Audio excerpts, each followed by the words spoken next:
Hello साथियों, मैं आप सभी लोगों का मैथ की दुनिया 01 में एक बार फिर से वेलकम करता हूं। साथियों, जैसा कि आप सभी लोग जानते थे कि हमने जो है संबंध और फलन के ऊपर बात करे थे, जो कक्षा 12वीं के सबसे पहला चैप्टर है जिसका नाम संबंध और फलन है। इसमें हमने जो है प्रश्नावली के क्वेश्चन नंबर 1 पर बात करी थी और क्वेश्चन नंबर 1 के लिए हमने 2 वीडियो लेक्चर बनाए थे, क्योंकि क्वेश्चन नंबर 1 में जो है कई सारे सवाल थे और जो उसमें पांचवा पॉइंट था, उसमें पांचवें पॉइंट में 5 सवाल अलग से थे, इसलिए उसको बनाने में हमने 2 वीडियो बना दिए। काफी समय ज्यादा हो गया था, इसलिए जो है हम लोग क्या किया, केवल बस एक ही प्रश्न को सॉल्व किया था। आज की इस वीडियो लेक्चर में हम लोग जो है क्वेश्चन नंबर 1 और क्वेश्चन नंबर 2 पे बात करेंगे, ताकि वीडियो ज्यादा लंबा ना हो। हम हर क्वेश्चन को एक करके सॉल्व करेंगे, लेकिन जो है वीडियो को लंबा ना करके लिए इसलिए हम लोग कम ही क्वेश्चन लेंगे, ताकि कम से कम आप सभी लोगों को समझने में और वीडियो को देखने में कोई दिक्कत ना हो। ज्यादा बड़ा वीडियो करने से बच्चे थोड़ा बोरियत महसूस करते हैं, इसलिए जो है वीडियो को लेंदी ना करके हम शॉर्ट वीडियो में ही प्रयास करेंगे कि कम समय में वीडियो को पूरा अच्छे से समझा पाए और आपको जो है किसी भी प्रकार की कोई दिक्कत ना हो। इसके लिए हम लोग पूरा प्रयास करेंगे कि आपके सभी डाउट्स को क्लियर करें। हाँ, अगर हमारे क्वेश्चन को सॉल्व करने में आपको कोई बातें नहीं समझ में आती हैं तो हमारे कमेंट बॉक्स में जरूर लिख के बताएं कि हाँ सर, ये बातें हमको समझ में नहीं आई है। आपकी समस्याओं का समाधान करने का हम पूरा प्रयास किया जाएगा, ठीक है। तो मैं समय को ज्यादा बर्बाद ना करते हुए क्वेश्चन पे आता हूं और क्वेश्चन को देखा जाए कि क्वेश्चन हमारा क्या है और किस प्रकार से इसको सॉल्व किया जाता है, ठीक है। आइए क्वेश्चन देखते हैं। क्वेश्चन नंबर 2 है आपका। ये क्वेश्चन कह रहा है क्या कि सिद्ध कीजिए कि वास्तविक संख्याओं के समुच्चय R में, मतलब आपके पास एक वास्तविक संख्याओं का समुच्चय R है। इस R में R जो है ये बोल रहा है क्या कि a, b, और a, b बेसिकली आपका क्रमिक युग्म होता है। तो a, b such that a less than or equal b square, a less than or equal b square है। मतलब ये थोड़ा ध्यान दीजिएगा कि r बराबर में a, b है सच दैट a का जो मान है वो b स्क्वायर से छोटा है या उसके बराबर है, ये कहना चाहता है। द्वारा परिभाषित संबंध R है, मतलब ये आपका एक संबंध R है। तो दिखाना ये है कि R जो है ना तो स्वतुल्य है, ना तो सममित है और ना ही संक्रामक है। ये बात मुझे सिद्ध करनी है। मतलब इस R को मुझे ये बताना है कि R आपका ना तो स्वतुल्य है, ना तो सममित है और ना ही संक्रामक है। अब R कैसे सिद्ध करेंगे, इस बात को ध्यान दीजिएगा। पहले तो ये बोल दिया है क्या कि R आपका वास्तविक संख्याओं का समुच्चय है। तो आइए मैं इसको सिद्ध करता हूं। स्वतुल्य की क्या कंडीशन होती है कि आप जानते हैं कि जिसका खुद के साथ कोई कनेक्शन होता है वो आपका स्वतुल्य होता है। सममित के लिए कंडीशन ये होता है कि अगर कोई a, b बिलोंग कर रहा है R में तो उसका रिवर्स b, a भी बिलोंग करना चाहिए R में। संक्रामक के लिए संबंध होता है कि अगर a, b बिलोंग कर रहा है R में, b, c बिलोंग कर रहा है आपका R में, तो बीच वाले को b को हटाएंगे तो आएगा a, c ये भी बिलोंग करना चाहिए आपका R में। तो ये संक्रामक संबंध की कंडीशन हो जाती है। तो इसी कंडीशन को हम सेटिस्फाई करने जा रहे हैं। आइए क्वेश्चन देखते हैं। सबसे पहले आपके पास जो संबंध दिया है R, इस संबंध R को लिखेंगे कि R बराबर में आपके पास दिया है मध्य वर्ग में a, b such that a less than or equal b square, ये दिया हुआ आपके पास है। मतलब ये कि जो क्रमित युग्म है, इस क्रमित युग्म में a का मान इस b स्क्वायर के मान से छोटा है या उसके बराबर है। मतलब जो भी हम क्रमित युग्म बनाएंगे उसमें इस a का मान b के मान के स्क्वायर के वर्ग से छोटा है या उसके बराबर है, ये बोलना चाहता है। तो अब इस कंडीशन को दिखाने के लिए हमें जो है a और b का ऐसा कोई मान लेना पड़ेगा जो वास्तविक संख्याओं का एक समुच्चय होना चाहिए। पार्टिकुलर टाइप में मैं लेता हूं यहां पर कि यहां पर देखा जाए कि आपका 1/2 ये आपका वास्तविक संख्या है। ये मैंने a के स्थान पे लिया, मान लेते हैं b के स्थान पे भी आपका 1/2, दोनों आपका 1/2 लिया मैंने। अब इसका क्रमिक युग्म ये ले लिया, मतलब a के स्थान पर 1/2 है, b के स्थान पे भी 1/2 है। कंडीशन ये होनी चाहिए कि a का जो मान है वो b के मान के वर्ग से छोटा है उसके बराबर होना चाहिए। तो चेक करते हैं यहाँ पर। तो यहाँ पे देखेंगे ये आपका मान लीजिए कि R में बिलोंग कर रहा है कि नहीं, अभी पता चल जाएगा। हम 1/2 लेंगे, अब 1/2 का वर्ग भी करेंगे क्योंकि ये आपका a का मान 1/2 है और ये आपका b का मान 1/2 है। तो इसका वर्ग करेंगे, 1/2 का वर्ग करेंगे तो आपके पास आएगा 1/4, और 1/4 जो है इस 1/2 से छोटा है, मतलब 1/2 आपका 1/4 से बड़ा है, बराबर तो हो नहीं सकता। इसका मतलब ये है कि जो मैंने a का मान 1/2 और b का मान 1/2 लिया है, ये आपका इस कंडीशन को सेटिस्फाई नहीं कर सकता। आप 1/2 लीजिए a के स्थान पर, 1/2 लीजिए b के स्थान पर लीजिए, और a अपनी जगह रहेगा, b का आप वर्ग करके देखेंगे तो b का वर्ग जो आएगा 1/4, ये 1/2 से क्या होगा, छोटा होगा। मतलब 1/2 1/4 से बड़ा होगा। इसलिए जो 1/2 a के स्थान पर और 1/2 b के स्थान लिया गया है, ये मान जो है आपका इस वाले कंडीशन सेटिस्फाई नहीं कर रहा है। इसका मतलब 1/2 ये आपका R में बिलोंग नहीं करेगा। और जब किसी अवयव का खुद के साथ कोई कनेक्शन नहीं होता है तो वह आपका स्वतुल्य संबंध नहीं होता है। तो मैं कह सकता हूं क्या, इसलिए आर स्वतुल्य नहीं है, इसलिए आर स्वतुल्य नहीं। ये तो आपका हो गया पहला कंडीशन। दूसरा कंडीशन देखा जाए, दूसरी कंडीशन में मैंने कह दिया यहाँ पर कि आप कोई क्रमित तुल्य जो वास्तविक संख्या होनी चाहिए, क्रमित तुल्य मैंने यहाँ पर कि 1,4 ले लिया, ठीक है। ये मान लिया जाए कि 1,4 आपका आर में बिलोंग कर रहा है। अब ये 4,1 भी आपका बिलोंग कर जाए आर में, तो मैं कह सकता हूं कि आर आपका सममित है। चेक करते हैं कि क्या 1,4,1 भी आपका आर में बिलोंग करता है कि नहीं करता है। ए के स्थान पर 1 लिया जाए, बी के स्थान पर 4 लिया जाए, तो 4 का वर्ग करेंगे, 4 का वर्ग करेंगे तो ये 4 का वर्ग तो आपका 16 जाएगा। जो 16 जो है इस ए से तो बड़ा होगा, कंफर्म ये चीज है। लेकिन इसका उल्टा करके देखा जाए, जैसे ये किया जाए कि इसके अकॉर्डिंग में देख लूंगा यहाँ पर, इसके अकॉर्डिंग कि ये 1 है और ये 4 है, 4 का वर्ग करेंगे तो 4 का वर्ग इससे तो बड़ा हो जाएगा 1 से। लेकिन क्या इसका उल्टा जब करेंगे हम लोग यहाँ पर कि 4 को पहले किया जाए और 1 का स्क्वायर किया जाए, तो क्या 1 का स्क्वायर तो 1 ही रहेगा। इसका मतलब ये फिर भी ये 4 ही बड़ा रहेगा, अर्थात ये कि इस वाली कंडीशन को तो ये सेटिस्फाई कर जाएगा, लेकिन ये वाली कंडीशन जो है 4,1 को सेटिस्फाई नहीं करेगी। इट मींस मैं कह सकता हूं क्या कि 4,1 जो है आपका आर में बिलोंग नहीं करेगा। और जब किसी क्रमिक युग्म का रिवर्स भी आर में बिलोंग नहीं करता है तो आपका संबंध हो जाता है सममित संबंध। इसका मतलब मैं लिख सकता हूं क्या कि ये 4,1 आर में बिलोंग नहीं कर रहा है, तो मैं कह सकता हूं कि जो आपका आर है ये सममित संबंध नहीं है, सममित नहीं है, ऐसे लिख दिया जाए, सममित नहीं है, ऐसे लिख दिया जाए, ठीक है। ये तो आपका हो गया सममित की। अब मैं थोड़ा सा बात करूंगा जो है संक्रामक की। तो संक्रामक के लिए मैं क्या करता हूं यहाँ पर कि इसको सॉल्व करने के लिए यहाँ पर थोड़ा सा लिख रहा हूं बेटा। मैंने लिया यहाँ पर कि मान लीजिए कि 3,2 आपका बिलोंग कर रहा आर में, 3 भी आपका वास्तविक है, 2 भी आपका वास्तविक है, मतलब ए के स्थान पर जो है 3 लिया गया है और बी के स्थान पर 2 लिया गया है। एंड आपका दूसरा मैंने लिया यहाँ पर कि 2 कामा ले लिया मैंने कि 1.3 ले लिया, 1.5 ले लिया, 1.5 बिलोंग कर रहा आपका आर में, मतलब ये आपका 2 यहाँ पर ए है और बी आपका 1.5 है।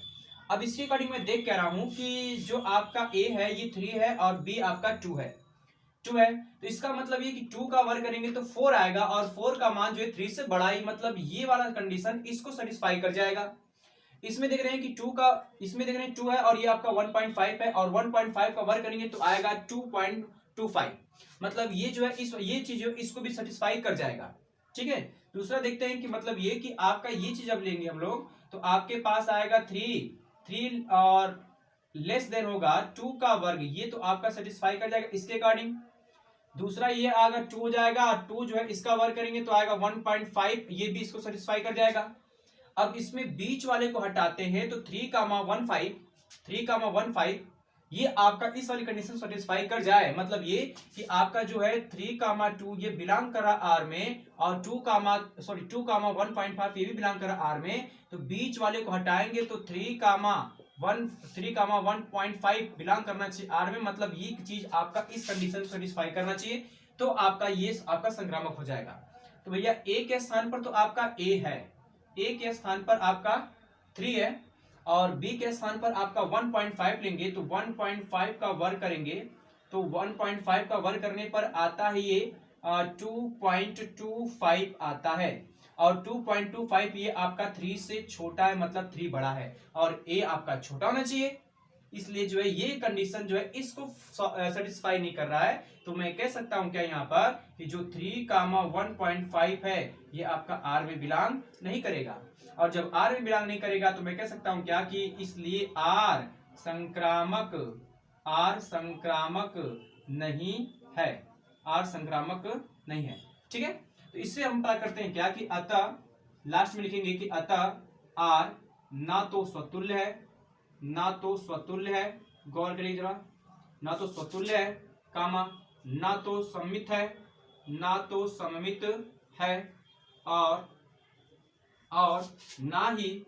और ना ही संक्रामक है, ठीक है, और ना ही क्या है आपका संक्रामक है, ओके।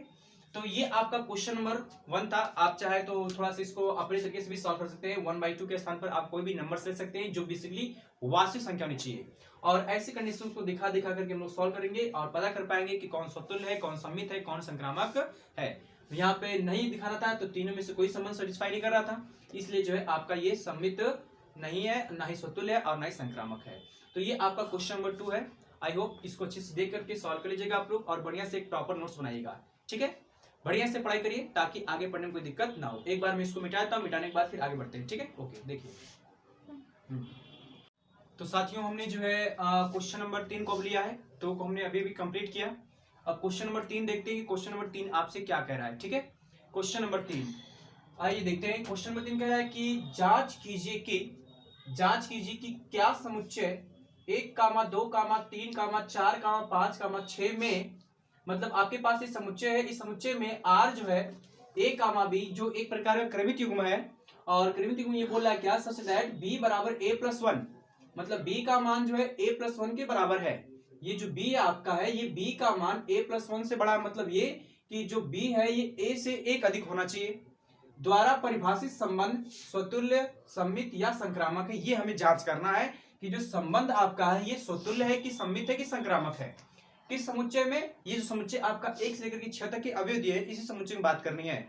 तो आइए मैं स्टार्ट करता हूं कि समुच्चय आपका जो दिया है उसको पर लिखते हैं।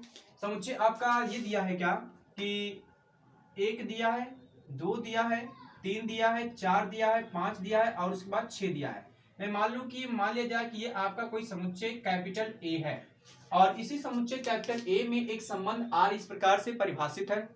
अब संबंध R आपका इस प्रकार से परिभाषित है, तो R को लिखेंगे यहाँ पर कि आपका संबंध R जो दिया है, R ये दिया है आपका मध्य वर्ग में a, b सच दैट ये बोला है फिर कि b बराबर में a+1 दिया है, मतलब b का मान जो है a+1 के बराबर है, ये बोल रहा है। अर्थात ये कि जो आपका a और b है ये समुच्चय a से लेना है, लेकिन जो b का मान है वो a+1 से लेना, b का मान a+1 से के बराबर है।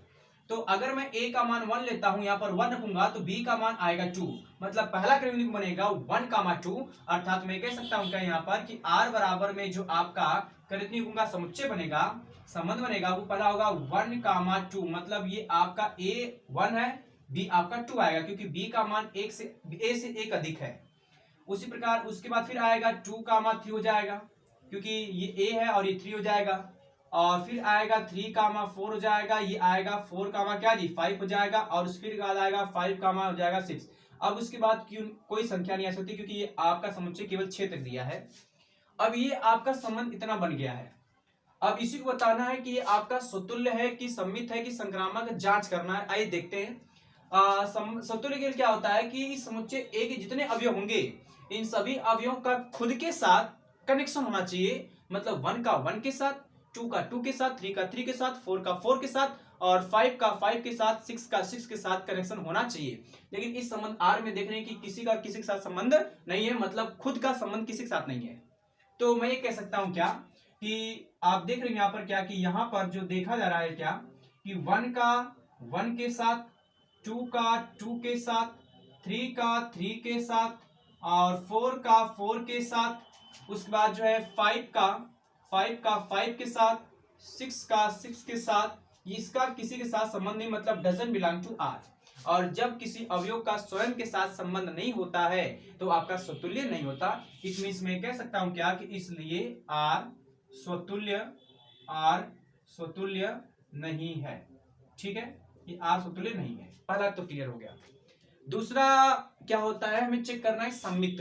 सममित में क्या होता है कि अगर कोई क्रमित युग्म a, b बिलोंग कर रहा है R में, तो उसका रिवर्स b, a भी बिलोंग करना चाहिए R में।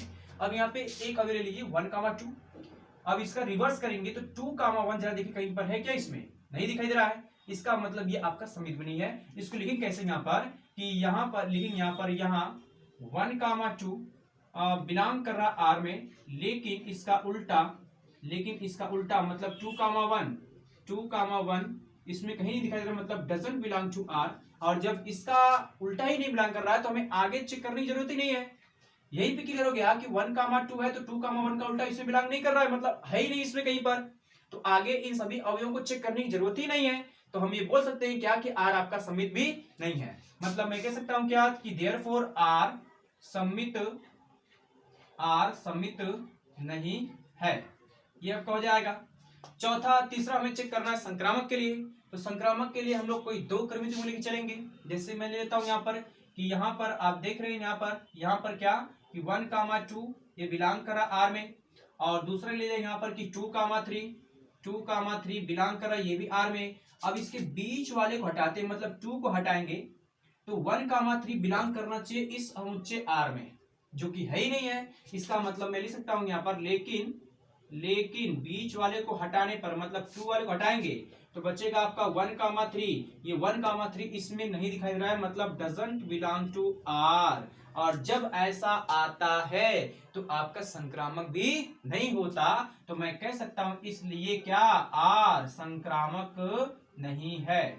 अंक्रामक में पड़ेगा संक्रामक, ये संक्रामक नहीं है। ठीक है, तो इस सिंपली बात एक लाइन और लिख दीजिएगा कि अतः आर ना तो स्वतुल्य है,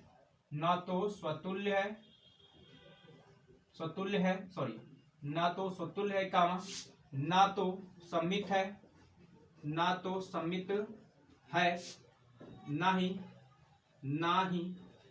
ना ही संक्रामक है, ना ही क्या है आपका संक्रामक है। मतलब तीनों में से कोई संबंध नहीं है। ठीक है, तो ये आपका क्वेश्चन नंबर 3 था। मुझे लग रहा है बहुत आसान सवाल था। आप लोग इसको देख लीजिएगा, बढ़िया से सॉल्व करिएगा। और अगर किसी भी प्रकार कोई समस्या रहे तो हमारे कमेंट बॉक्स में जरूर बताइएगा। मैं चाहता हूं कि कम से कम जो भी बच्चा पैसे के भाव में पढ़ाई छोड़ दे रहा है, उसके पढ़ाई के बीच में पैसे बाधा नहीं बननी चाहिए। अपनी पढ़ाई जोरदार तरीके से रखिए और जिंदगी में कुछ बनकर दिखाइए, ताकि कम से कम आप अपने और अपने गांव का नाम, अपने माता पिता का नाम अच्छे से नाम रोशन कर सके। रहेगी बात, जहां तक हमसे हो सकता है हम आपकी मदद के लिए पूरा तैयार रहेंगे बच्चे, लेकिन आप अपनी पढ़ाई से पीछे नहीं भागेंगे। जो भी समस्या रहेगी आप हमें जरूर बताएंगे। ठीक है, तब तक के लिए हमारे चैनल को सब्सक्राइब कीजिएगा, लाइक करिएगा और कमेंट बॉक्स में अपना सुझाव जरूर दीजिए कि हमें आगे और कौन सी रणनीति तैयार करनी चाहिए। Okay, thank you for the watching this video.